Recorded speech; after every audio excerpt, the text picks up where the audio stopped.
maksud yang marjuh. Maksud yang marjuh di sini ialah maksud yang tidak benar, yang menunjukkan ada sesuatu yang lain bersama-sama adanya Allah Subhanahu Wa Taala.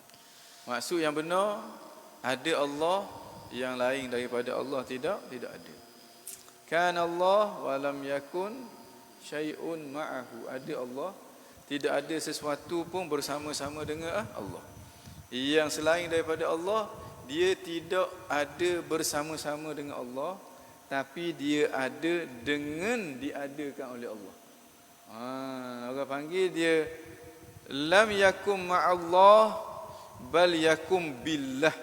Bahasa Arab kata, dia bukan ada bersama-sama dengan Allah, tapi dia ada dengan Allah. Allah bersama-sama dengan kita. Makna ma'iyah itu sifat Allah, bukan sifat kita. Allah bersama-sama dengan kita. Kita bukan bersama-sama dengan Allah. Kita dengan Allah. Kita ada dengan Allah Subhanahu Wa Taala. Dengan makna ada, kita diadakan oleh Allah, menunjukkan bahawa ada kita tu ada permulaan, ada kita tu berasal daripada tidak ada. Allah bersama-sama dengan kita, Allah ada bersama-sama dengan kita. Kita ada bukan bersama-sama dengan Allah. Kita ada dengan diadakan oleh Allah. Ma'allah dengan billah, itu istilah yang berbeza. Menerusi riwayat Buraidah, sabda Rasulullah sallallahu alaihi wasallam, ada Allah ketika mana selainnya tiada. Riwayat ini dinukilkan oleh Ibnu Hibban, Al-Hakim dan Ibnu Abi Syaibah. Di sini ulama-ulama sufi kata, akidah kita ahli sunnah, ada Allah, tak ada satu pun bersama-sama dengan dia.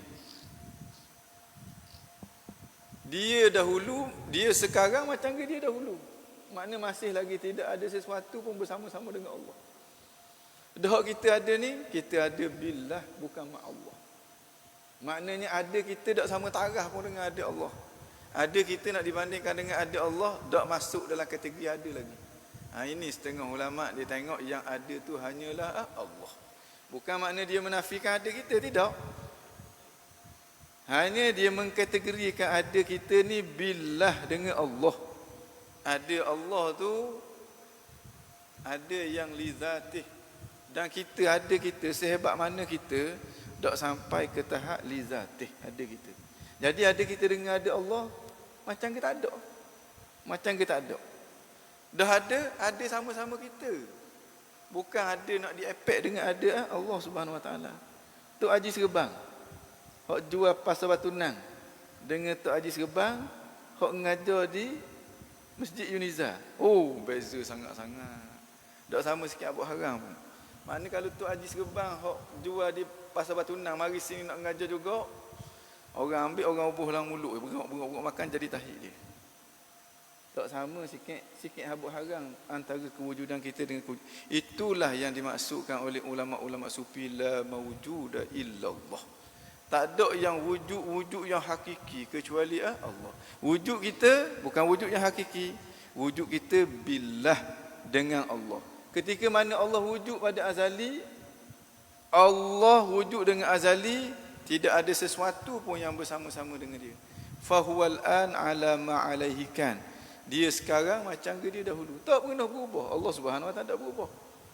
Itu yang dimaksudkan dengan apa benda kita kata tidak ada yang ada kecuali Allah Subhanahu Wa Taala. Baik. Satu riwayat yang dapat menentukan maksud sebenar bagi semua riwayat di samping ia mampu menolak maksud yang disangka oleh ahli bid'ah. Tiada sebarang keraguan terhadap kepastian maksud ini bagi sesiapa yang mengkaji hadis. Apabila mereka mengutamakan hadis Rasulullah sallallahu alaihi wasallam daripada hawa nafsunya, tidak bermain-main dengan hadis dan tidak mengutamakan riwayat mutasyabih dengan mengetepikan riwayat muhkam. Ini kaedah. Makna kena faham yang mutasyabih dengan makna yang sama-sama, yang tak jelas dia punya maksud dia, mesti berdasarkan kepada nas yang muhkam. Yang maksud dia je jelas. Ini yang muhkam diketepikan, yang diketengahkan yang mutasyabih. Mula-mula start ngajak akidah, Tuhan duduk atas arah. Itu mula-mula. Tuhan ada tangan, Tuhan ada kaki. Hak yang muhkam, Tuhan tak sama dengan makhluk, Tuhan tidak ada awal, tidak akhir, tidak diberi penekanan. Baik, ya Allah. Semoga Allah melindungi kita daripada kejahatan nafsu dan mengurniakan keampunan dan kesejahteraan kepada kita. Makna kalau kita lock, kita akan dibawa oleh nafsu kita. Nafsu kita dia bawa kita kepada benda yang buruk. Wal-a'yadzubillah. Ya Allah. Apa yang jelas menerusi semua riwayat di atas, para sahabat telah memahami beberapa perkara menerusi hadis ini, iaitu yang pertama, Allah sahaja pencipta tunggal bagi semua perkara. Wahdatul af'al. Esa pada apa? Perbuatan. Yang kedua, kewujudannya mendahului semua perkara ketika mana tiada sesuatu pun selainnya. Ni kan Allah wa lam yakun syai'un ma'ahu. Dan yang ketiga, dia telah wujud ketika tidak wujud bersamanya sesuatu. Yang selain daripada dia wujud bukan bersama Allah, tapi diwujudkan oleh Allah Subhanahu wa taala. Tidak ada sebarang nukilan daripada mana-mana sahabat mengemukakan pandangan yang bercanggah dengan pemahaman sebegini. Pemahaman mereka menjadi hujah kepada generasi seterusnya kerana mereka mendengar secara langsung, menghafaz dan benar-benar memahami hadis-hadis baginda Rasulullah sallallahu alaihi wasallam. Mereka adalah golongan yang amanah.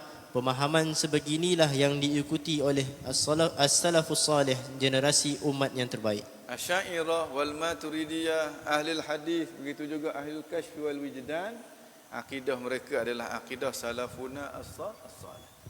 Akidah kita adalah akidah salaf. Mana-mana yang bercanggah dengan akidah salaf itu bukan ahli sunnah, itu ahli bid'ah. Yang bercanggah dengan akidah salaf itu ahli bid'ah. Baik. Diriwayatkan bahawa Abu Razin Al-Uqaili pernah bertanya Rasulullah sallallahu alaihi wasallam, "Wahai Rasulullah, di manakah Tuhan kita sebelum dia menciptakan makhluk?" Rasulullah menjawab, "Dia berada dalam al-ama', yakni gelap. Tidak ada udara di atas dan di bawahnya, dan dia mencipta arasy-Nya di atas air." At-Tirmizi. Amak tidak ada udara di atasnya, tidak ada udara di bawahnya, menunjukkan dia tidak bertempat. Dia tak duduk dalam udara.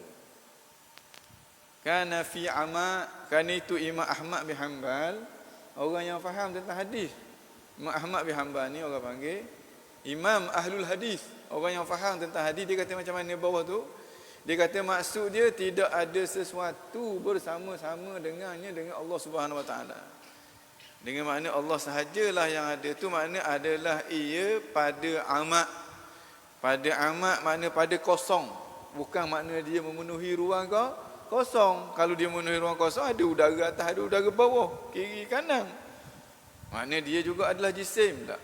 Allah Subhanahu Wa Taala laisa kamitslihi syai' wa huwas samiul basir. Sampai ke peringkat akal kita kata subhanaka la nuhsi sana'an 'alaika kama atnaita 'ala nafsi. Kita tak mampu untuk nak memahami hakikat dia, melainkan sekadar apa yang dia bagi tahu kepada kita. Itu pun sekadar dia bagi tahu jelah. Hakikatnya tetap kita tak faham. Kalau orang kata dia faham tentang hakikat Tuhan, dia bermasalah, menunjukkan dia tak faham Tuhan, dia tak kenal Tuhan. Imam Ghazali kata la ya'rifullah, tidak ada orang yang mengenali Allah illallah, melainkan Allah. Au man yumathiluhu, ataupun seseorang yang sama dengan Allah. Adakah orang yang sama dengan Allah? La yumkin abada.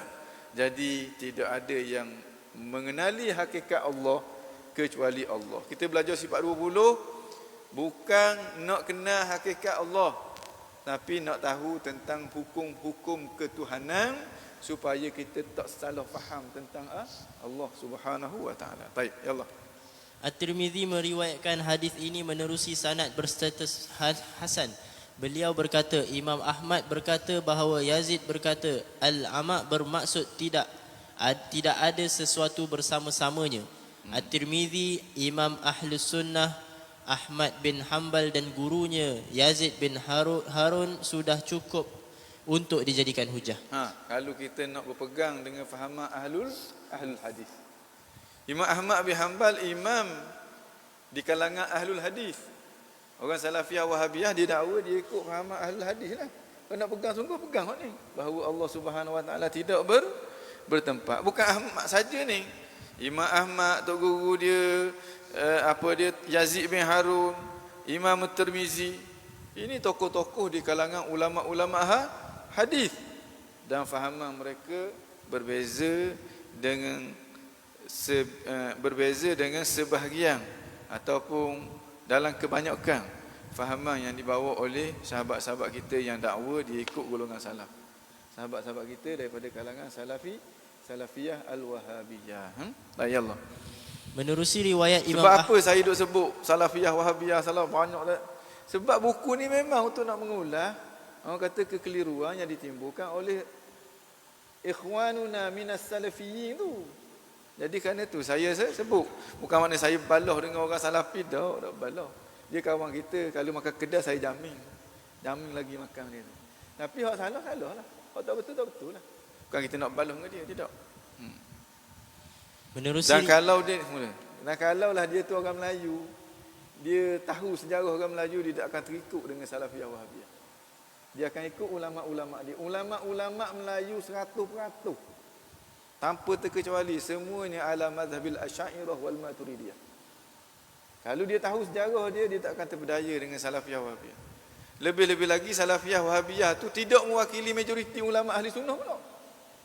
Hak yang ulama-ulama kita beri ke kita ni hak mewakili pemikiran majoriti ulama-ulama ahli sunnah. Tapi kerana hak tadilah dak apa cerdik tu dia tinggal hak ni dia ambil hak baru. Bak dak berapa je cerdik. Kalau sebut hak lagi tu parok sikit. Dak berapa cerdik. Ya Allah. Menerusi riwayat Imam Ahmad pula. Selepas itu dia mencipta arash pula. Riwayat ini merupakan penjelasan kepada maksud sedangkan arasnya berada di atas air. Maka arash dan air kedua-duanya adalah makhluk Allah.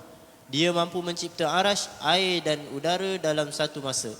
Menunjukkan kepada kekuasaan Allah. Menunjukkan Allah tak perlu pun kepada arash tu. Kerana itu Imam Abu Hanifah dengan jelas dia kata Allah cipta arash, bukan Allah perlu kepada arash. Bukan Allah nak menetap di atas arash. Jelas-jelas dia sebut. Nak ikut orang salaf, itu Imam Abu Hanifah. Abu Hanifah tanpa diragui bahawa dia salah seorang daripada a'immatis salaf. Kalau nak ikut salaf betul-betul. Abu Hanifah ada kitab dia. Ada kitab Fiqhul Akbar, ada kitab Al-Wasiyah, ada Fiqhu, banyak lagi kitab-kitab akidah dia. Ikut hak tu kalau ikut salaf sungguh. Baru sesuai kita namakan diri dengan salafiyah. Makna kalau ikut hak tu dia tidak akan bercanggah dengan Asy'ariyah kecuali dalam isu-isu furu' sahaja. Dasar akidah Tuhan tepat ke tak tepat tu tak canggah. Furu' adalah bercanggahnya. Furu' ni pentafsiran terhadap beberapa isu. Ya Allah. Menerusi penerangan ini jelaslah bagi pembaca apa yang benar sama ada dari aspek akal ataupun naqal. Inilah pegangan semua ulama salaf. Selain daripadanya adalah pegangan golongan sesat lagi bodoh. Tidakkah selain daripada lagi bodoh tu dengan dah, kalau dengan dok parok sikit lagi. Bodoh ni bodoh. Dengan dok ni dengan dah ni. Ya Allah. Tidakkah selain daripada kebenaran hanyalah kesesatan? Ma ba'dad dalal ma ba'dal ya Allah. Sesungguhnya penulis beriman kepada semua firman Allah dengan maksud yang dikehendakinya. Begitu juga halnya dengan sebarang yang datang daripada Rasulullah. Dan golongan salafiyah al-wahabiyah menuduh Syekh Muhammad Alawi Maliki ni golongan yang membelakangkan Al-Quran dan juga as-sunnah, tak beriman dengan istiwa. Dan itulah tuduhan yang sama dilontarkan kepada orang kata kepada tokoh-tokoh di kalangan al-Asy'ariyah dan al-Maturidiyah. Seakan-akan tokoh Asy'ariyah Maturidiyah ni mendahulukan akal dia macam ke Mu'tazilah tu dan menafikan, menolak keterangan Al-Quran dan juga as-sunnah. Hak yang pegang dengan Quran sunnah pokok dia je. Seakan-akannya begitu. Ini kalau kita tengok fatwa tokoh-tokoh salafiyah al-wahabiyah jelas-jelas ni menganggap Syekh Muhammad Alawi Maliki ni adalah musyrik. Bahkan setengahnya kata sanamu ahli Makkah. Ini berhala kepada penduduk-penduduk Mekah. Hak dia kata musyrik, dia kata berhala ni banyak dak acus tabuk. Mana orang salafi bila dia tengok keadaan tu Dia fahamlah bahawa hak dia buat tu salah, hak yang betulnya bersama-sama dengan orang-orang sufi. Dari segi akidahnya, dari segi pengamalannya. Bukan dengan maksud yang ditafsir oleh hayalan dan sangkaan manusia. Dialah Allah yang pasti suci daripada dianggap sebagai jisim. Setiap gambaran yang terbayang di benakmu tentang zat Allah pasti akan binasa, maka Allah menyalahinya. Kullu ma khatara bi balika fahuwa halikun. Fallahu bi khilafi dzalik. Itu kesimpulan ulama-ulama sufi tentang ketuhanan. Makna apa saja yang tergambar dalam otakmu, hak ada gambar tu, hebat semana gambar tu, kalau benda tu ada, benda tu pasti akan binasa. Allah bi khilafi zalik, Allah tak sama dengan dia sama sekali. Mudah je. Banyak-banyak perbincangan tentang ketuhanan tu dikonklusikan di situ. Kullu ma khatara bi balika fa huwa halikun, fallahu bi khilafi zalik. Seseorang manusia tidak akan memberikan tafsiran yang salah dalam memahami zat Allah dengan cara mentafsirkan zat Khaliq, pencipta berdasarkan zat makhluk. Jika dia benar-benar meyakini tidak ada sesuatu pun yang menyerupai Allah. Makna dia mengkiaskan zat Allah dengan zat makhluk. Zat makhluk ada tempat, dia kata zat Tuhan pun ada tempat. Zat makhluk mustahil tidak berada di dalam dan di luar alam, dia pun kata zat Tuhan begitu juga. Mustahil tak berada di dalam dan di luar alam, mesti berada di luar alam.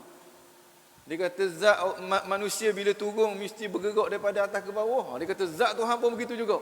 Bila sebut bergerak turun mesti daripada atas ke bawah. Na'udzubillah. Ini orang yang benar-benar menyamakan antara Allah Subhanahu Wa Taala dengan makhluk. Orang panggil qiyas al-ghaib ala syahid. Dia qiyas yang ghaib berdasarkan yang syahid. Dia qiyas Allah berdasarkan kepada hukum-hukum makhluk. Ini bukan kaedah yang digunakan oleh ahli sunnah. Ahli sunnah guna juga qiyasul ghaib ala syahid, tapi ada dawabit dia. Ini guna dalam keadaan tidak meraihkan dawabit tersebut. Ya Allah. Kebenaran amat hampir dengan kita. Ia terdapat dalam fitrah setiap orang yang berakal. Justru amat mudah bagi orang beriman mendapatinya dan melontar jauh setiap hayalan dan sangkaan yang batil. Hal ini adalah disebabkan sesiapa sahaja yang sempurna imannya akan meyakini bahawa pencipta tempat, masa dan alam semesta ialah Allah. Kewujudannya mendahului kewujudan ciptaannya. Dia telah wujud ketika mana tidak ada masa dan tempat.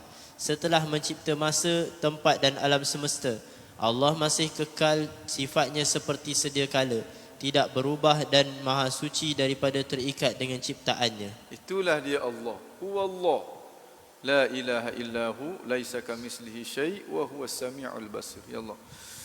Telah dijelaskan bahawa keyakinan Allah sahaja yang ada sebelum dia menciptakan makhluk yang terdiri daripada tempat, masa, arah, sesuatu yang bertempat dan sesuatu yang bermasa adalah arah ada 6, kanan, kiri, atas, bawah, depan, belakang. Sesuatu yang berarah semestinya dia adalah jisim. Allah bukan jisim, maka Allah tidak berarah.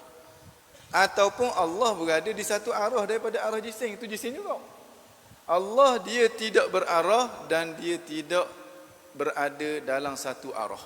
Contohnya Allah berada di hadapan kita, tak mustahil. Allah berada di atas kita, tak mustahil. Allah berada itu semuanya hubungan antara jisim dengan jisim. Allah Subhanahu Wa Taala laisa bijismin musawwarin. Allah tu bukan jisim yang ada rupa dia, tidak. Jadi sifat bagi jisim mustahil bagi Allah. Antara sifat yang lawazim kepada jisim, yang tak cerah tanggal dengan jisim, iaitulah berarah. Tak boleh kita kata Tuhan ada atas, Tuhan ada di pihak atas tu. Maknanya kalau kita tunjuk gitu di pihak atas, sekali tunjukkan kita ni untuk sentuh kepada Tuhan. Atasnya Allah bukan atasnya jisim, tadi disebut dah. Atasnya Allah bukan atasnya jisim, atas yang layak dengan kebesaran Allah. Besarnya Allah bukan besarnya jisim, tapi besar yang layak dengan kebesaran Allah. Mana tak mampu untuk kita nak faham. Ataupun nak memudahkan kita faham sikit, kita kata besar yang merujuk kepada kedudukan dan juga martabat. Tinggi yang merujukkan kepada kedudukan dan juga martabat. Bukan tinggi yang merujuk kepada tempat. Sebab tempat itu sendiri adalah makhluk Allah, dan yang bertempat itu juga adalah makhluk Allah. Yang bertempat itulah yang dimaksudkan dengan jisim ataupun jirim. Ya Allah. Adalah pegangan para sahabat dan salafus saleh yang lain. Kebenarannya diakui oleh logik akal. Selain daripada yang tersebut adalah pegangan dusta yang tidak mempunyai sebarang sandaran sama ada akal ataupun nakal. Seterusnya, bagaimanakah cara Allah mencipta makhluk? Persoalan ini telah dijelaskan oleh Allah menerusi firman-Nya, "Ma ashhadtuhum khalqas samawati wal ardi wala khalqa anfusihim wama kuntu muttakhidhal mudillina aduda." Ayat ini menunjukkan ketunggalan Allah Subhanahu wa taala dalam mengadakan sekalian makhluk. Ayat ini menunjukkan ketunggalan Allah Subhanahu wa taala dalam mengadakan sekalian makhluk. Tidak dikongsi sama ciptaan itu dengan yang lain. Maksud dia, Aku tidak menghadirkan mereka, iblis dan anak cucunya, untuk menyaksikan penciptaan langit dan bumi. Dan makna aku tak minta tolong pun dengan dia. Bahkan aku tak cipta pun dia sebelum daripada tu. Aku sendiri yang mengadakan langit dan juga bumi. Dan tidak pula penciptaan diri mereka sendiri. Dan tidaklah aku mengambil orang-orang yang menyesatkan itu sebagai penolong. Sebagaimana kemahuan seseorang manusia akan terhasil apabila perkara tersebut berada dalam penguasaannya, maka kemahuanmu untuk melakukan sesuatu yang kamu mampu merupakan contoh paling ringkas dan sudah cukup untuk mendatangkan keyakinan terhadap kepastian terhasilnya setiap perkara mungkin yang dikehendaki oleh Allah. Firman Allah Subhanahu wa taala, "Innama amruhu idza arada syai'an an yaqula lahu kun fayakun. Fasubhanalladzi biyadihi malakutu kulli syai'in wa ilaihi turja'un." Dengan makna apa sahaja yang ada ini diadakan oleh Allah dan dikehendaki oleh Allah Subhanahu wa taala. Sesungguhnya urusannya apabila dia mengkehendaki sesuatu, hanya dia berfirman, "Jadilah kamu," maka jadilah ia. Jadilah maknanya Allah mengadakan dia. Bila Tuhan nak sesuatu, Tuhan mengadakan dia. Mengada yang tidak meletihkan Allah Subhanahu wa taala. Seakan-akan kalau Tuhan kata kun fayakun, maka jadi selalu dah. Ya Allah, Maha suci Allah yang di tangannya kekuasaan atas segala sesuatu dan kepadanya lah kamu akan dikembalikan. Keesaan sifat kalam dan ketentuan Allah. Ini antara perkara yang menjadi isu perdebatan, tuduh menuduh, bid'ah antara Salafiyah Al-Wahabiyah dengan jumhur ahli sunnah wal jamaah. Dialah yang Maha Esa, tiada sekutu pada keesaan zat, sifat dan perbuatannya. Itu orang yang mentauhidkan Allah, yang yakin bahawa Allah tu Maha Esa, tiada sekutu pada keesaan zatnya, sifat dan juga perbuatannya. Selain daripadanya tidak mampu mengetahui hakikatnya. Hakikat zat dan juga hakikat sifat Allah Subhanahu wa taala. Apabila sesuatu yang terbatas tidak mampu mencerapi sesuatu yang lebih luas batasannya, maka bagaimanakah pula ia mampu mencerapi sesuatu yang tiada batasan sama sekali? Allah Subhanahu wa taala tidak dibataskan dengan apa-apa batasan. Sama ada batasan yang berupa tempat ataupun batasan yang berupa waktu dan juga masa. Jadi bagaimana kita nak memahami ataupun untuk nak mencerapi tentang hakikat Allah Subhanahu wa taala? Tak urut kita. La tudrikhul absar, dia tidak mampu dicerap oleh mata. Cerap bermaksud mengetahui hakikat sesuatu secara menyeluruh serta terperinci dengan pandangan mata kasar. Di samping ayat di atas Allah berfirman, "Wujuhun yawma idzin nadhirah ila rabbiha nadhirah." Pada hari itu semua muka orang beriman akan bersinar indah melihat Tuhannya. Menerusi hadis sahih pula, orang beriman akan nampak Tuhan mereka. Cerapan yang dinafikan bukanlah kenampakan yang disabitkan dalam firman Allah di atas. maka orang beriman boleh melihatnya tetapi tidak mampu mencerap hakikatnya. Itu taufik di antara dua ayat tu. Ayat yang pertama, Allah bagi tahu la tudrikuhul absar. Allah tidak mampu dicerap oleh mana-mana mata. Dengan makna tidak ada satu mata pun yang boleh tengok Allah sampai nampak dia punya hakikat dia. Sehingga dapat difahami dia punya hakikat. Itu makna cerap. Cerap ni kita bukan tengok saja. Tengok secara detail, secara terperinci. Sehingga kita nampak, sehingga kita faham tentang hakikat dia.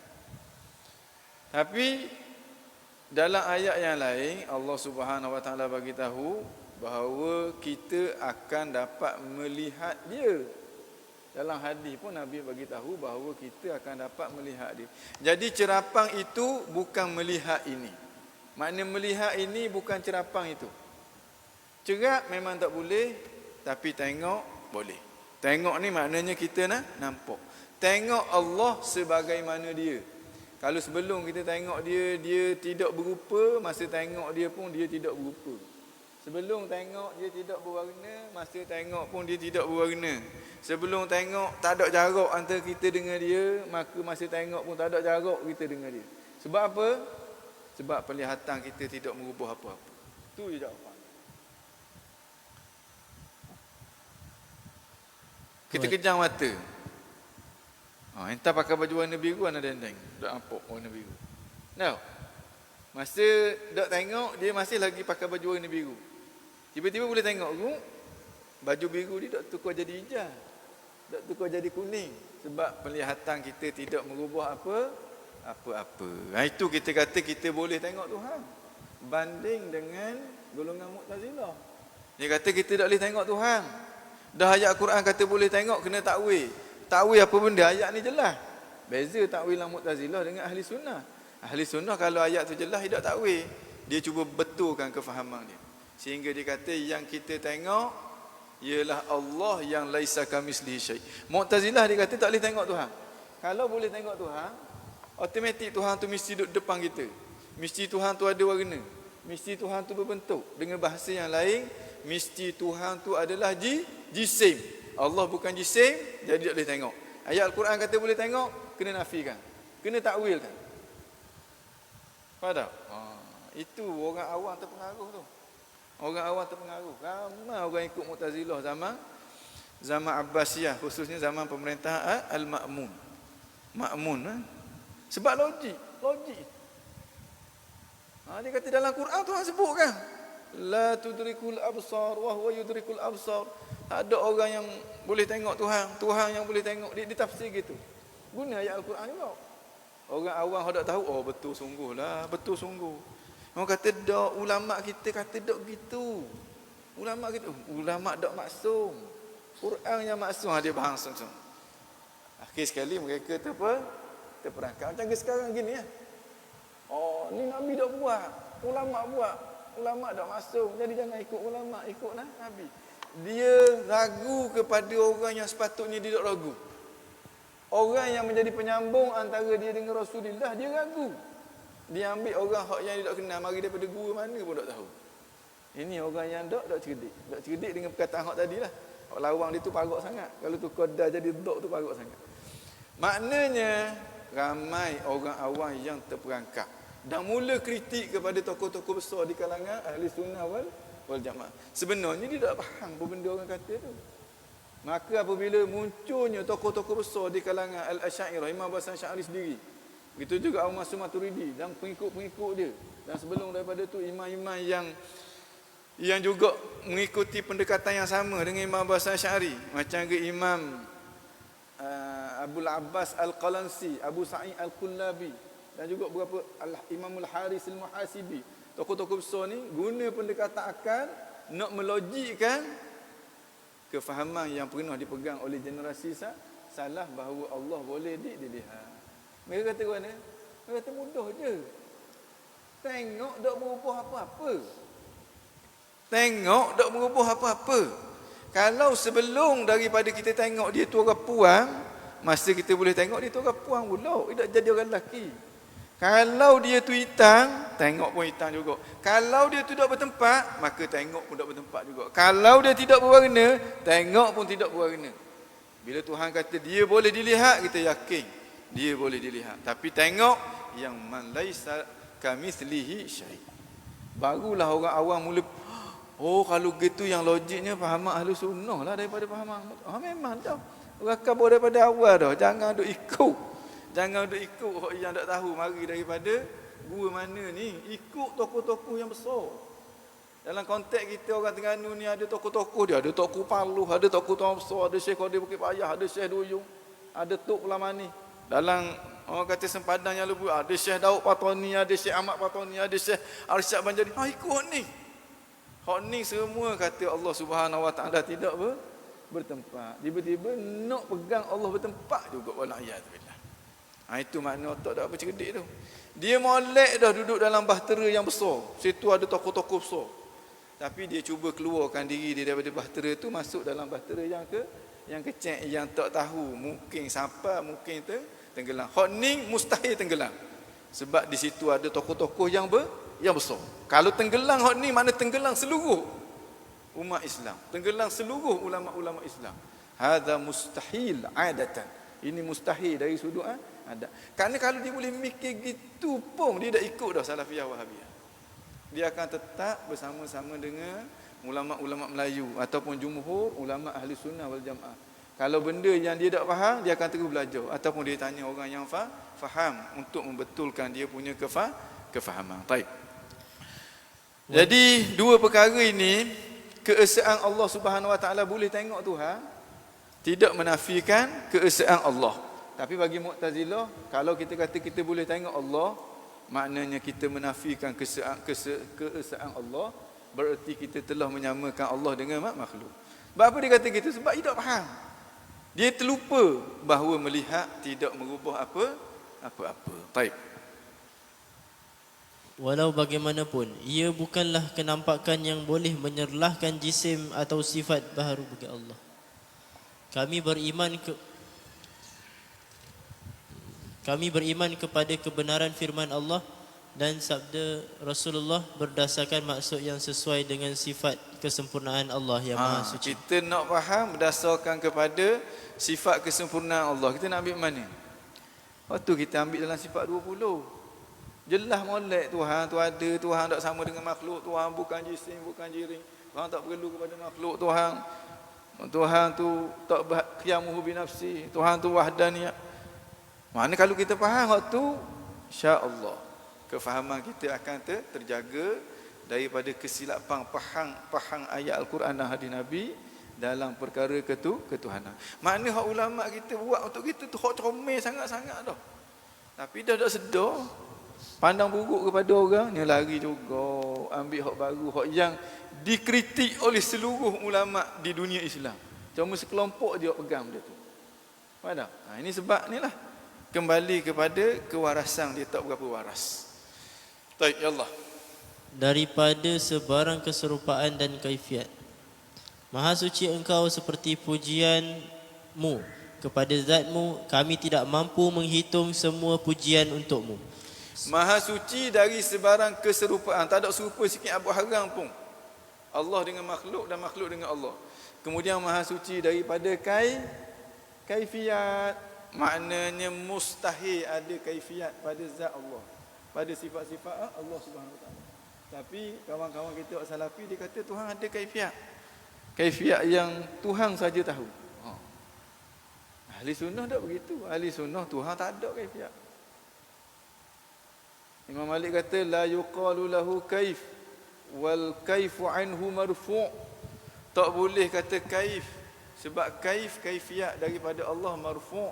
Marfu' dengan makna ghair ma'qul, sesuatu yang mustahil. Sebab kaifiat tu dia sinonim dengan jisim.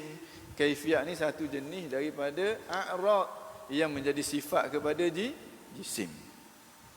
Ya Allah. Sifat kalam Allah adalah sifat yang benar-benar wujud. Pegangan imam-imam sufi dalam topik ini adalah pegangan salafus soleh. Begitulah juga pegangan Asy'ariyah Maturidiyah, begitulah juga pegangan Ahlul Hadis. Dengan makna keseluruhan Ahlus Sunnah pegangan dia adalah pegangan salafuna as-salih yang difahami dengan betul, bukan yang direka-reka oleh mereka yang putus, orang panggil pertalian hubungan kefahamannya dengan generasi salafuna as-salih. Baik. Iaitu bersifat kalam Allah sedia dan bukan makhluk. Sesiapa yang beranggapan ia adalah baharu, sama seperti perkara baru, sebenarnya dia telah sesat lagi menyalahi mazhab salaf. Ini golongan Mu'tazilah. Sebab bagi dia bila sebut kalam Allah hanya merujuk kepada lafaz, merujuk kepada suara, maka dia kata baharu. Sehingga dia telajak setangga lagi, dia kata sifat kalam Allah itu baharu. Kalau dia kata lafaz, suara itu baharu, itu tak ada masalah.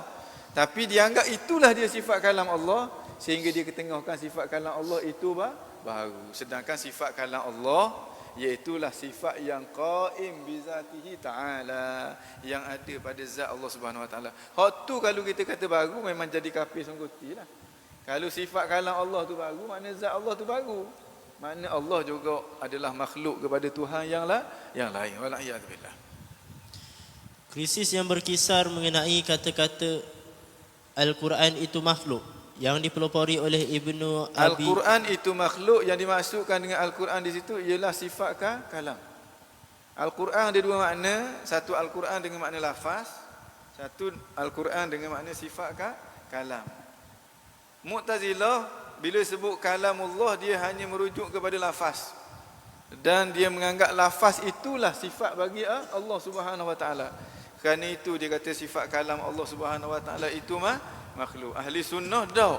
Ahli sunnah bila sebut Al-Quran ataupun kalamullah, mereka merujuk kepada sifat kalam Allah yang ada pada zat Allah.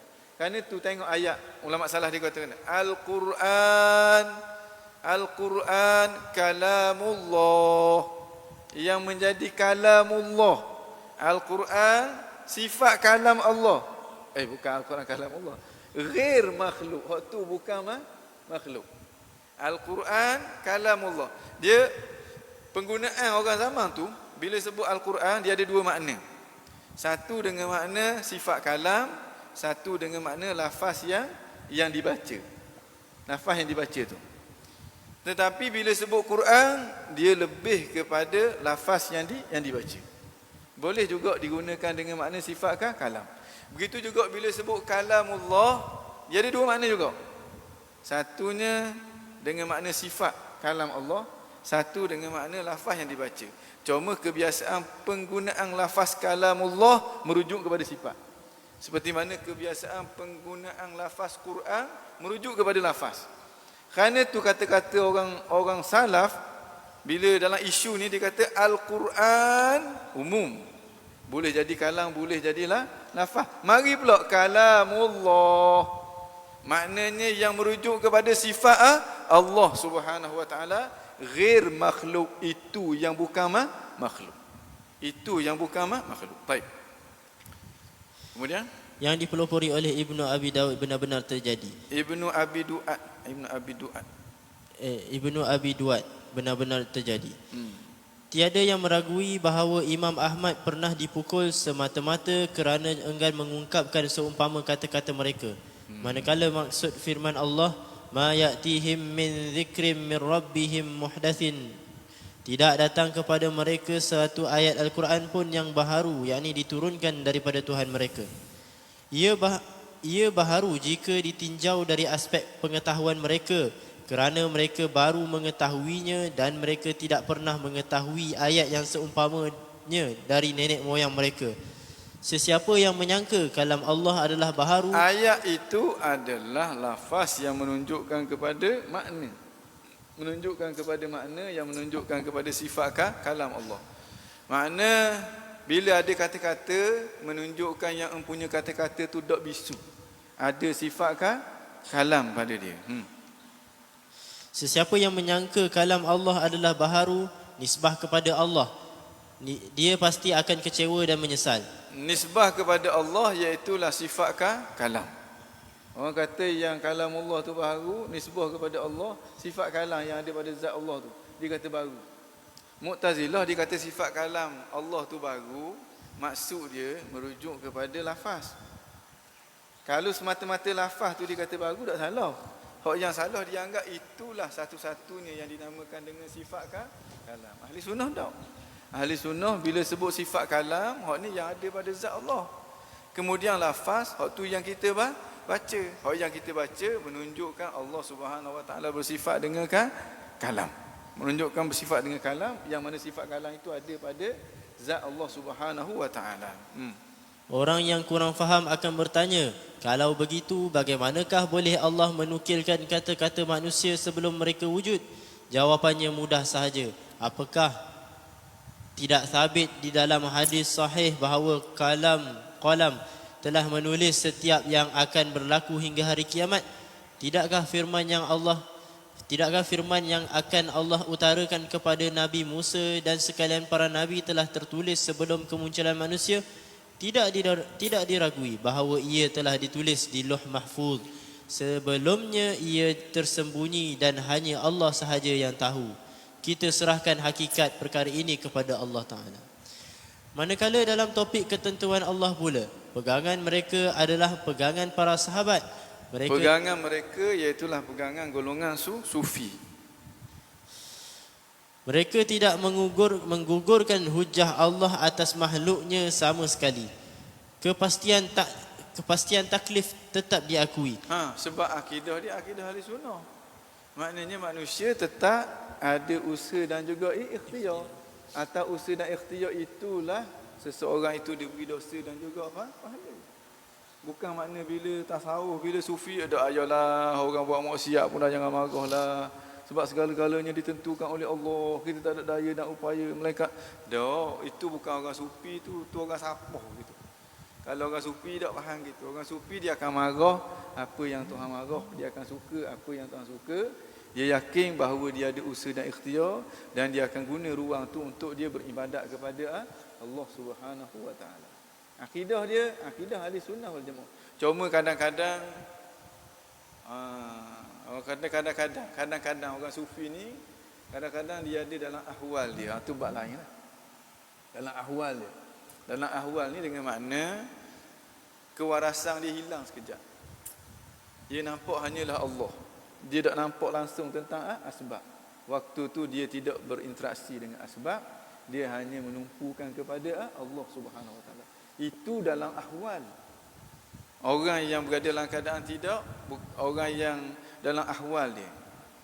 Dan waktu tu dia tak dosa dan dia tetap akan berada dalam penjagaan Allah Subhanahu Wa Taala. Orang tasawuf kata sahibul ahwal nada'hu wa ahwalahu la nattabi'ahu. Orang yang dalam ahwal dia kita kena tinggal dia dengan ahwal dia, jangan ikut dia. Sebab kalau kita ikut dia akan canggah dengan syarak. Dia tak canggah dengan syarak. Nabi Ibrahim ketika mana nak jatuh dalam api,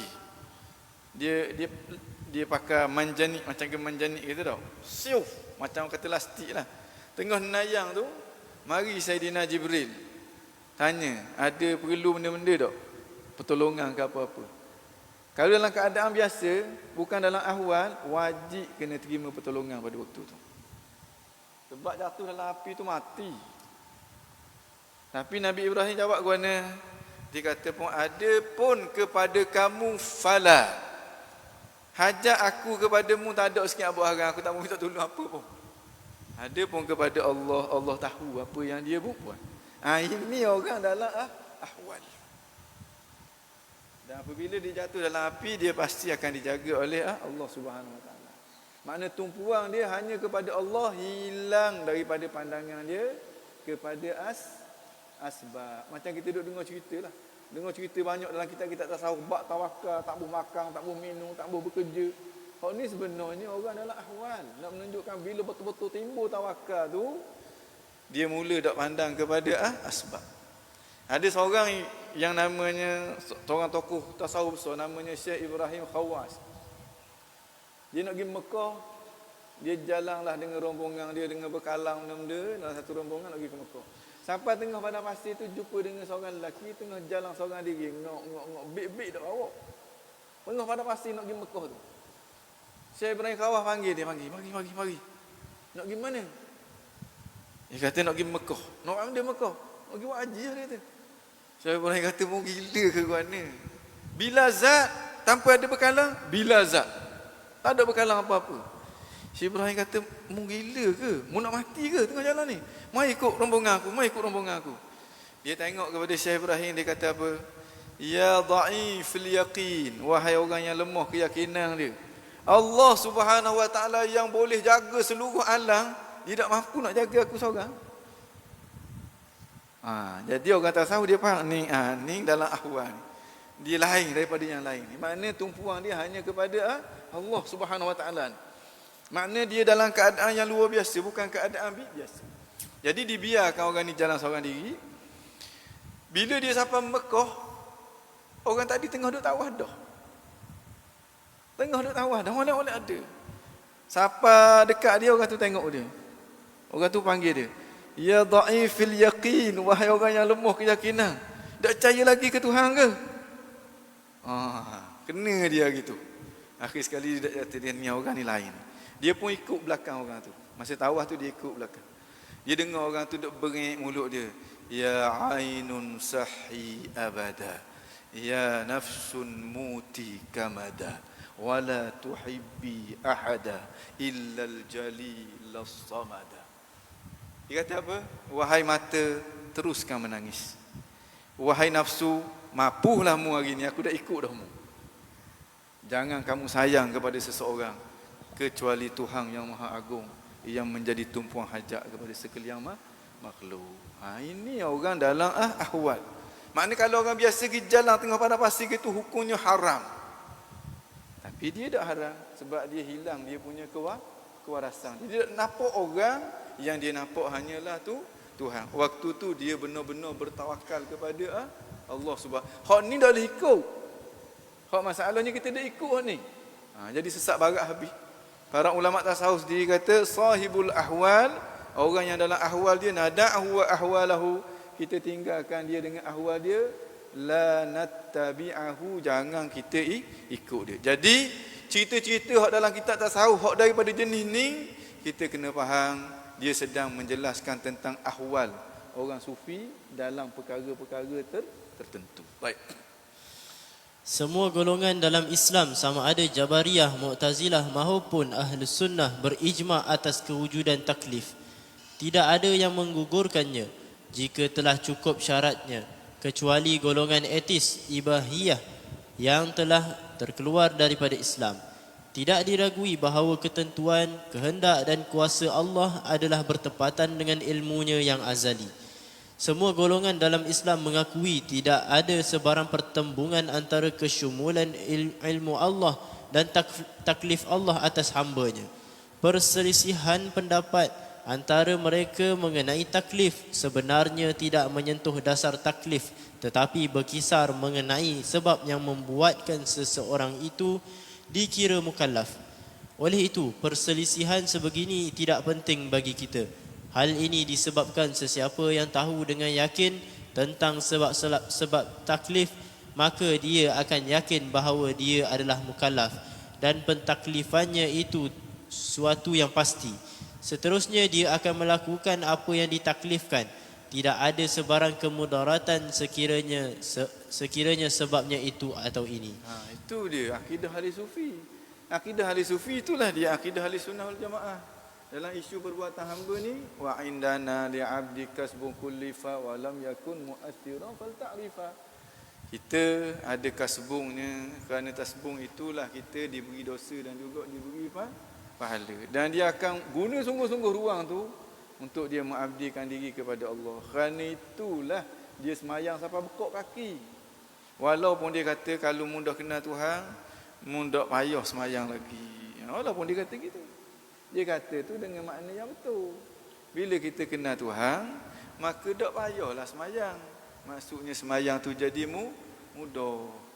Semayang tu jadi mudah tu yang dia semayang sampai bekok kaki. Kita dak faham macam ke dia faham. Akhir sekali mudah je kita menyesatkan orang-orang yang dekat dengan tu Tuhan. Wala'iyadzubillah. Ini yang berlaku pada kata-kata ahli tasawuf. Ahli tasawuf ni laju kata-kata dia. Kadang-kadang dak dedang kita nak kejar. Kalau kita fikir ikut kefahaman biasa kita kau, banyaklah kita menyesatkan mereka. Dengan syarat tasawuf betul lah. bukan tasawuf kapal. Ataupun tasawuf hok masuk dalam kategori al-mutamasswif, yang berlagak macam ke tak tasawuf. Kerana golongan itulah orang pandang buruk kepada tasawuf. Tasawuf betul dia kata bila mu kenal Tuhan, tak payah semayang. Semayang sampai bekuk kaki. Hak wajib tu memang sah tak tinggal lah. Comelnya dia buat. Hak sunat pula beratus-ratus rakaat. Ada hak golongan mutamasswif, kata-kata yang sama. Bila mu kenal Tuhan, tak payah semayang. Tak semayang sungguh ti. Tak semayang sungguh ti. Itu golongan mutamasswif. Jadi kita boleh fahamlah makna yang diketengahkan oleh orang sufi itu berbeza dengan makna yang diketengahkan oleh golongan sesat. Sebab tindakan yang berbeza itu menunjukkan kepada makna yang berbeza. Sekarang kita tak faham, tanya dia. Ataupun tanya orang-orang yang seumpama dia apakah yang dia maksudkan daripada kata-kata tersebut. Setengahnya dalam bahasa Arab dia kata iza araftallah, bila kamu mengenali Allah, saqata ankat taklif. Ayat tu gugur daripada mutaklif. Allah. Orang hok buruk sangka kepada bapak ni, gila ke apa cakap gini ni. Kawan tu kabur anak murid dia, gugur taklif dengan makna gugur beban. Tak terbeban lagi dah untuk nak beribadat kepada Allah sebab kita kenal Tuhan kan. Kita sayang ke Tuhan kan. Innal habib liman yuhibbu muti'. Seorang kekasih kepada kekasih dia mati dia taat. Bukan kata taat. Kalau kasih tanpa muka kita pun rasa manis macam makan buah kismis. Macam orang Mesir kata darbul habib ka akli zabib. Ini bila orang dangkal kasih, mereka ini kasih kepada Allah dan Allah kasih kepada mereka, semestinya mereka tak akan buat perkara-perkara yang dimurkai oleh Allah. Kalau langgar, itu bukan orang sufi.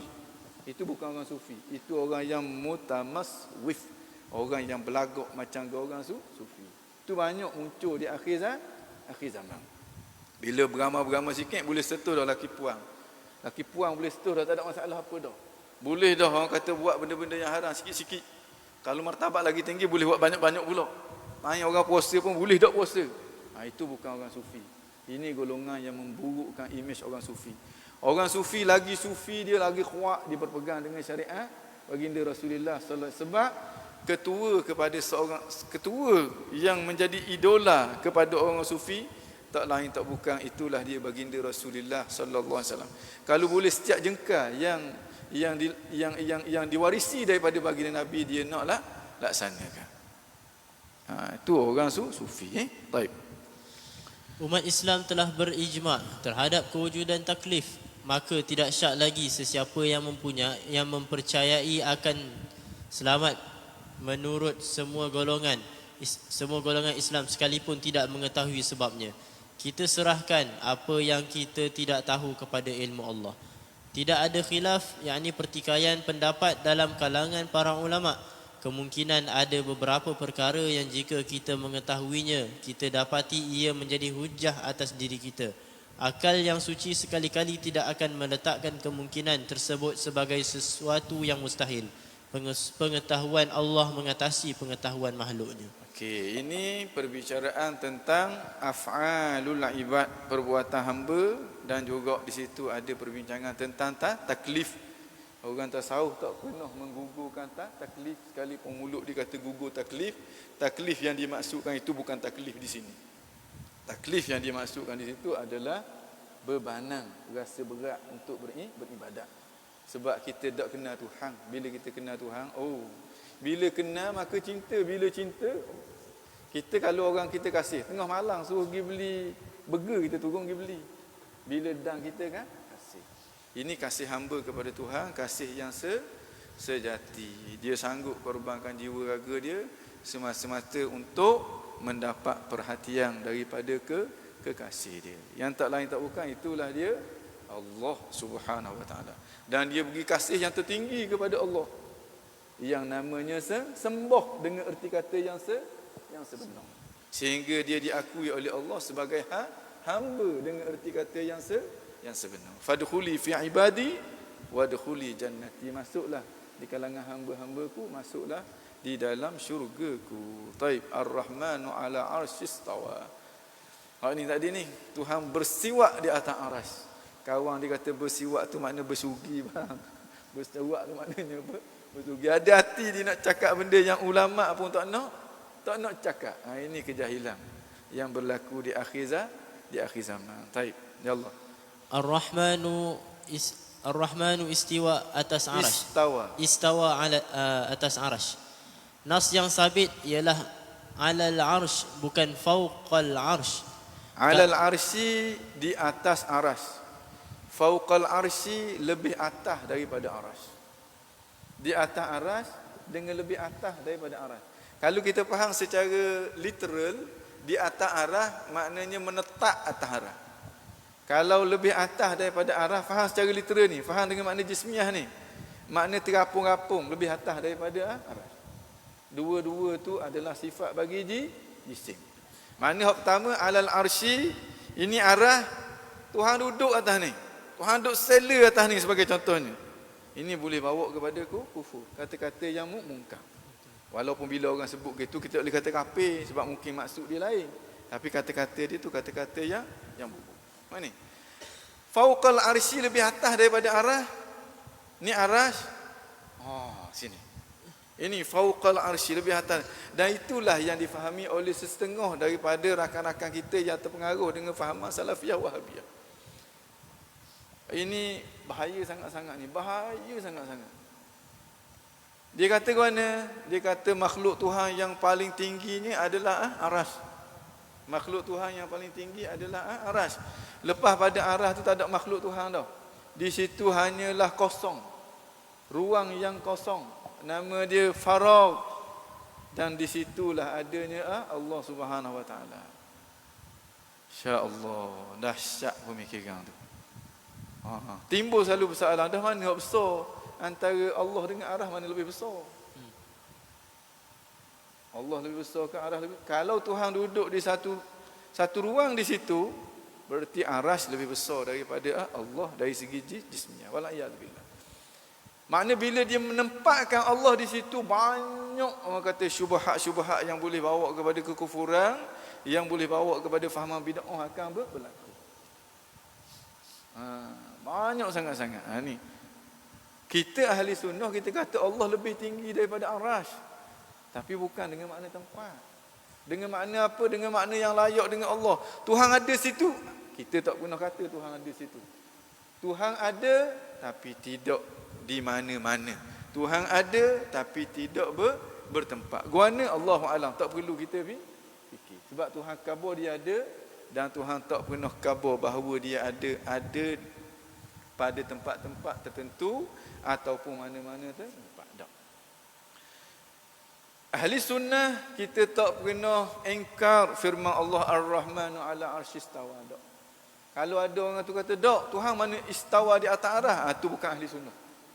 Itu ahli punuh. Ahli sunnah Ar-Rahman ala arsy istawa, na'am. Na'taqid zalik. Kita i'tiqad, nuqin, kita yakin. Nusaddiq, kita memperbenarkan. Ar-Rahmanu ala arsy istawa, tapi dengan makna yang sesuai dengan kebesaran Allah. Bukan makna yang merujuk kepada jisim, sebab Allah bukan jisim, bahkan Allah lah pencipta kepada segala jisim. Dah guana, tak ada guana-guana. Dah guana, tak ada guana-guana. Dah guana, tak ada guana-guana. Maknanya kalau ditanya guana-guana tu, dia tak faham lagi kita kata tak ada guana-guana. Guana-guana bagi Allah tidak ada. Itulah yang dimaksudkan dengan kaifiyat. Kaifiyat ni orang panggil guana. Guana tu sifat bagi jisim. Baik. Kami beriman kepada Allah dan semua yang datang daripadanya dengan maksud yang dia mahu tanpa melakukan takyif, tamthil dan ta'til. Itu ahli sunnah. Kami beriman kepada Allah. Allah tu ada, Allah tu maha sempurna. Dan kami beriman apa sahaja yang datang daripada Allah, tapi dengan maksud yang dikehendaki oleh Allah. Bukan maksud yang difahami oleh golongan-golongan yang sesat, yang mereka maksud pada ayat Al-Quran dan juga hadis baginda Rasulullah sallallahu alaihi wasallam. Takyif dengan makna kita mengatakan ada kaifiyat. Orang salafiyah wahabiyah dia kata ada kaifiyat. Tuhan duduk atas arah, ada kaifiyat, tapi kaifiyat yang Tuhan saja tahu. Kalau duduk, kaifiat dia mana? Senggeng, netang, congok. Tu kaifiat bagi duduk. Dia kata Tuhan duduk atas arah, ada kaifiat. Tapi kaifiat yang layak dengan Allah. Sedangkan awal-awal lagi dah bila sebut kaifiat, memang tak layak dengan Allah. Turun. Tapi turun ke atas. Bila sebut turun, memang tak sesuai dah dengan ke atas tu. Ini orang panggil kata-kata yang tanakub daripada awal dah. Ahli sunnah dia tak pernah kata Allah Subhanahu Wa Taala duduk. Allah Subhanahu Wa Taala ada kaifiat dah. Sebab dia nafi daripada awal dah. Allah bukan jisim. Makna sifat-sifat jisim nafi daripada Allah. Tempat, kaifiat, bilangan, semuanya dinafikan daripada Allah Subhanahu Wa Taala. Yang kita isbatkan apa yang diisbatkan oleh Allah. Apa yang Tuhan isbatkan? Tuhan isbatkan dia ada. Kita kata ya Tuhan ada. Tuhan isbatkan ada dia tak sama dengan kita. Kita kata ya, sama kita. Isbat bahawa dia tidak berbilang-bilang. Kita kata ya. Seperti mana hak yang disebut dalam sifat 20 tu. Barulah kita tak salah. Taib. Tamsil tanpa kita menyamakan dia dengan yang lain. Maknanya kita meletak hukum makhluk kepada dia. Ta'til tanpa kita mengosongkan dia daripada apa-apa sifat. Macam ke golongan Mu'tazilah. Dia kata Tuhan tidak ada sifat pada zat Tuhan. Qudrat, iradah, ilmu, hayat, sama, tak ada sifat pada zat Tuhan. Kalau ada sifat akan berlaku berbilang-bilang perkara yang sedia. Sedangkan Tuhan kata qul huwallahu ahad. Katakanlah Allah itu esa. Tiba-tiba kita kata ada sifat pula. Bila ada sifat kudrat iradat 2. Ni 3 sifat sama basar kalah, campur pula dengan zat Tuhan pula segi, jadi lapang situ. Macam mana kita nak kata esa? Dia faham begitu. Betul?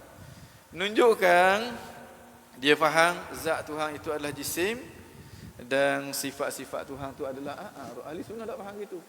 Ahli sunnah kata zat Allah tidak berbilang. Sayyidina Abu Hanifah kata na'taqid annahu wahidun, kami yakin bahawa Tuhan tu satu, la min tariqil adadi, bukan daripada jalan bilangan. Satu Tuhan tu bukan makna satu bilangan hak paling kecil, hak daripada dia tubiknya 2, 3, 4, 5, bukan.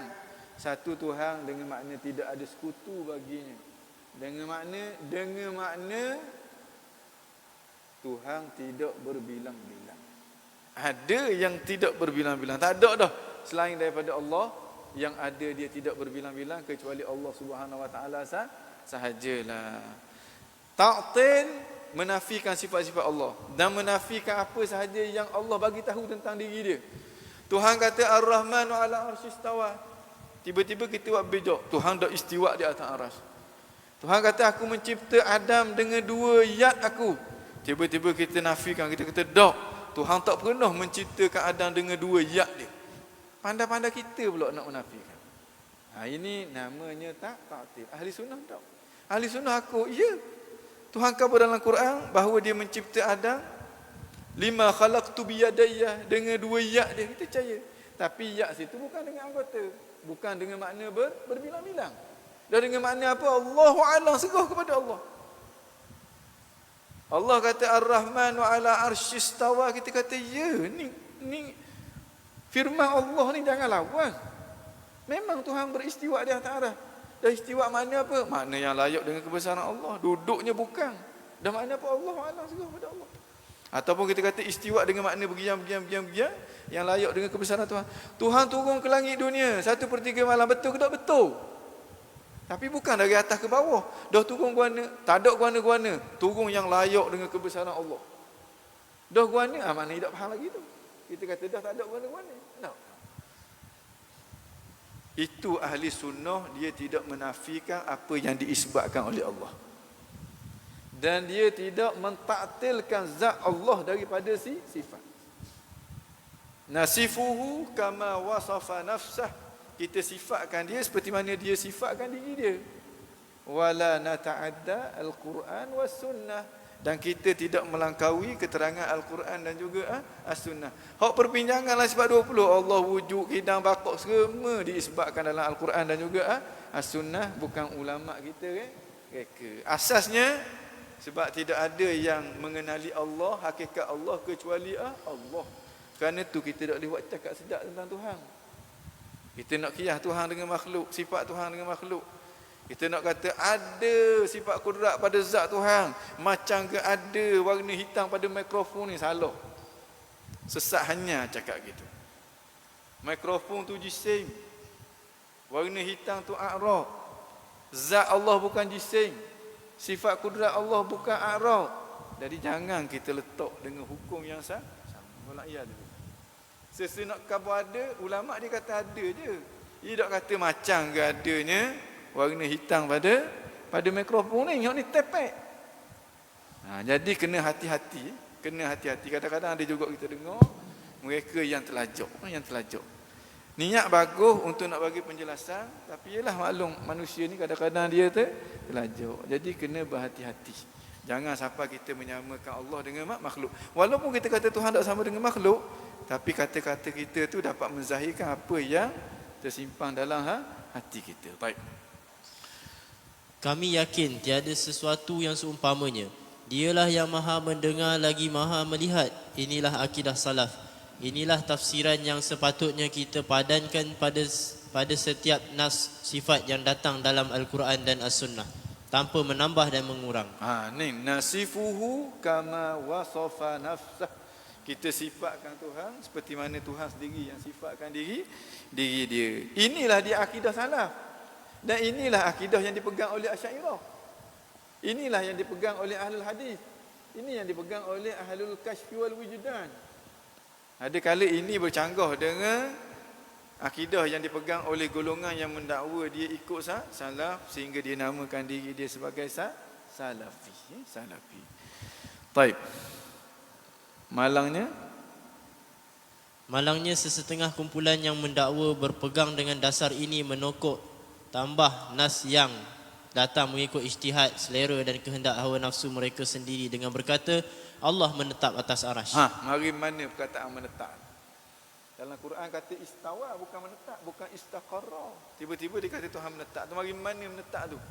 Ini dia ambil dalam kocek dia sendiri. Ambil daripada kocek dia. Dia buat bijak tentang ketuhanan. Macam ke tadi lah. Tuhan sebut dia di langit. Dia pergi tambah berada di langit. Ambil mana perkataan berada tu? Ini dia ambil dalam kocek dia sendiri. Tuhan kata Allah Subhanahu wa taala tinggi. Gitu. Dia tambah bizati. Allah fawqas sama, Allah fis sama, Allah di langit. Dia tambah perkataan bizati. Zat dia ada di langit. Mari mana perkataan zatihi tu? Ini dia ambil daripada kocek dia sendiri. Itu bukan akidah ahli sunnah, bukan warisan salaf. Salaf nasifuhu kama wasafa nafsa. Hak yang khalaf penjelasan kepada apa yang dibawa oleh salaf, bukan dia canggah salah, tidak. Kalau canggah salah jadi ahli bid'ah selalu. Baik, ya Allah. Teks yang sebegini bentuknya tidak terdapat di dalam Al-Quran dan hadis sahih. Apa yang ada hanya lafaz istiwa. Lafaz istiwa pula tidak tertentu bagi arasy sahaja. Kadang-kala ia disandarkan juga kepada yang lain seperti firman Allah, "Tsumma istawa ila sama." Ni istawa ke langit. Hak tadi istawa atas arasy. Kata istawa juga menunjukkan istawa tu ada banyak makna. Sebab apa dia letak duduk situ? Istawa ada lebih daripada 17 makna istawa ni dalam bahasa Arab. Ada makna hak betul, makna hak salah. Banyak makna hak betul. Ar-Rahmanu ala arsy istawa. Tuhan istiwa di atas arah. Boleh jadi makna memerintah, boleh jadi makna menguasai, boleh jadi makna memiliki, boleh jadi makna lebih tinggi, boleh jadi makna mengatasi. Banyak makna hak betul. Dan ada juga makna duduk. Tiba-tiba hak yang dipilih ni hak salah. Awal-awal hak yang di-reject oleh para ulama. Situ kita kata pincangnya pemikiran tu. Sebanyak itu makna hak buruk juga yang dia tulis, yang dipilih. Orang kata macam ke mata apa? Macam ke mata lalat. Duduk dalam taman bunga pun dia pergi cari sapuh juga. Patutnya biar mata lebah. Duduk dalam tong sapuh pun dia cari bunga. Biasanya memang dia tak duduk dalam tong sapuh lah. Dia duduk di taman bunga. Tengok tong sapuh pun layang aku dia kata. Tapi tak puak-puak ni tak. Maknanya kalau benda yang boleh husnuzan, boleh su'uzan juga yang dia pilih. Benda yang boleh ditakwilkan dengan makna yang betul dan juga boleh diihtimalkan kepada makna yang buruk juga yang dia ambil. Ini rosak cara pemikiran. Tak selari dengan pemikiran Ahlus Sunnah wal Jamaah. Baik. Kemudian dia istiwa ke langit. Manakala kata-kata Allah fauqal arsy, atas arash pula, masih boleh diandaikan dengan pelbagai maksud. Antaranya maksud yang jelas mengandungi makna kufur. Ada juga maksud yang menempati kesempurnaan iman jika ia diketengahkan dengan maksud jismiyah dan bertempat bagi Allah, ataupun dengan maksud yang sama dengan sifat atas bagi makhluk yang dapat difahami daripada kata-kata aku duduk di atas kerusi. Secara jelas ia adalah kata-kata kufur. Bila kita faham dengan makna jismiyah, Tuhan lebih atas daripada arah, kita faham macam ke kita lebih atas daripada ke kerusi. Astaghfirullahalazim. Sekarang boleh dengan makna yang lain. Tuhan lebih atas daripada aras dengan makna aras itu milik Tuhan. Tuhan itu adalah pemilik kepada aras. Aras tak terlepas daripada urus tadbir Allah. Setinggi mana arah, Allah lebih tinggi daripada dia. Bukan tinggi dengan makna yang merujuk kepada erti jismiyah. Banyak mana. Raja lebih tinggi daripada menteri besar. Adakah kita nampak raja duduk atas tak tu? Menteri besar duduk bawah. Kalau hak tinggi gitu, kita kata itulah nilai kesempurnaan ataupun nilai kedudukan. Maka cicak lebih tinggi daripada kita. Cicak duduk atas tak. Kita duduk sini je. Pengawal keselamatan lebih tinggi daripada raja. Bukan kata menteri besar lebih tinggi daripada raja. Pengawal keselamatan tu lebih tinggi daripada raja. Betul ke gitu?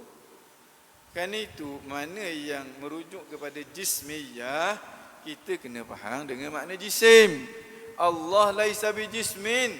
Kita kena kerak sungguh-sungguh kefahaman kita tu daripada mengaitkan Allah dengan sebarang makna yang merujuk kepada erti jisim. Itu sebenarnya. Itu yang kita tengok dalam kitab akidah kita. Antara perkataan yang paling glamour iaitulah jisim. Supaya kita nampak sungguh-sungguh bahawa Tuhan kita itu bukan jisim. Antara yang paling glamour a'rad.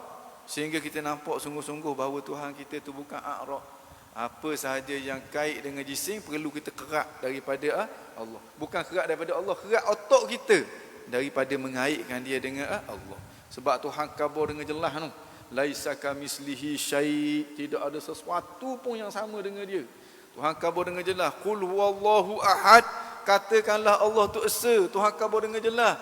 Lam yakul lahu kufuwan ahad. Tak ada satu benda pun yang sama dengan Allah. Tak ada satu benda yang sama dengan Allah. Dan Allah tak sama dengan satu benda pun. Tiba-tiba kita masih mengaitkan sifat-sifat yang ada pada benda tu dengan Allah Subhanahu wa taala. Ya Allah. Berdalilkan firman Allah, laisa kamitslihi syai'un wa huwas samiul basir. Tidak ada sesuatu yang seumpamanya dan dia Maha mendengar lagi Maha melihat. Qul huwallahu ahad, Allahus samad, lam yalid wa lam yulad wa lam yakul lahu kufuwan ahad. Katakanlah wahai Muhammad, dialah Allah yang Maha Esa, Allah sahaja tempat mengadu. Dia tidak beranak dan tidak diperanakkan, dan tidak ada sesuatu pun yang menyerupainya. Ini antara ayat-ayat yang muhkamat dalam perbincangan tentang sifat-sifat Allah yang sepatutnya dijadikan rujukan. Dijadikan rujukan. Rujukan dalam sifat-sifat Allah bukan ayat Ar-Rahmanu ala arsyis tawa. Tu orang panggil ayat mutasyabihat. Yang dalam Quran Tuhan suruh kita faham ayat mutasyabihat itu berdasarkan kepada ayat-ayat muhkamat. Ini yang muhkamat ditinggalkan, yang di tengah yang mutasyabihat. Sifat 20 tu sifat serama muhkamat belaka tu ditinggalkan.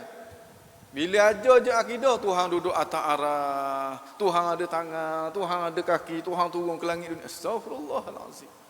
Lari terus. Tuhan suruh dahulukan yang muhkamat. Jadikan yang mutasyabihat tu nak faham dia berdasarkan kepada muhkamat. Mereka ini mendahulukan mutasyabihat dan meminggirkan yang muhkamat. Situ pun kita boleh nampak dah sejauh mana perbincangan cara mereka berfikir. Baik. Tetapi jika ia didatangkan dengan maksud yang merujuk kepada erti ketinggian martabat seperti takwilan sekumpulan ulama, ataupun dengan maksud atas yang sesuai dengan Allah. Tidak ada sesuatu pun seumpamanya, dan dialah maha melihat lagi mendengar, tanpa melakukan tashbih, tamthil dan ta'til. Tashbih dengan makna kita menyamakan Allah Subhanahu Wa Taala dengan makhluk, ataupun kita mengungkapkan kata-kata yang melahirkan makna persamaan dengan makhluk. Antaranya macam kita kata Tuhan tu bertempat, Tuhan tu berarah. Tamthil dengan makna kita menyamakan Allah Subhanahu Wa Taala dengan makhluk. Ta'til dengan makna kita menafikan sifat daripada Allah, ataupun kita menafikan keterangan Allah tentang diri Allah Subhanahu Wa Taala. Jadi bijak kita dah pula daripada Allah. Ta'til ini orang kata kefahaman yang dibawa oleh Jaham bin Safwan, dan kumpulan ini dinamakan dengan Jahmiyah. Kawan-kawan kita hak salafiyah memang betul-betul tumpul dia punya pemikiran dia. Dia nak beza antara Asy'ariyah Maturidiyah dengan Jahmiyah. Sehingga diletak Asy'ariyah Maturidiyah ni satu bangku dengan puak-puak Jahmiyah yang sesat. Wala'iyadzubillah. Ini banyak benda yang jadi tupu bila terpengaruh, terkena kepada virus yang namanya virus salafiyah wahabiyah. Baik. Seperti pendapat sekumpulan ulama lain, tidak diragui bahawa ia adalah pemahaman tepat membetuli akidah benar yang pernah diungkapkan oleh tokoh-tokoh dalam kalangan salafus saleh. Kesimpulannya, menyifatkan Allah atas arash walaupun tidak sabit menerusi Al-Quran maupun hadis sahih.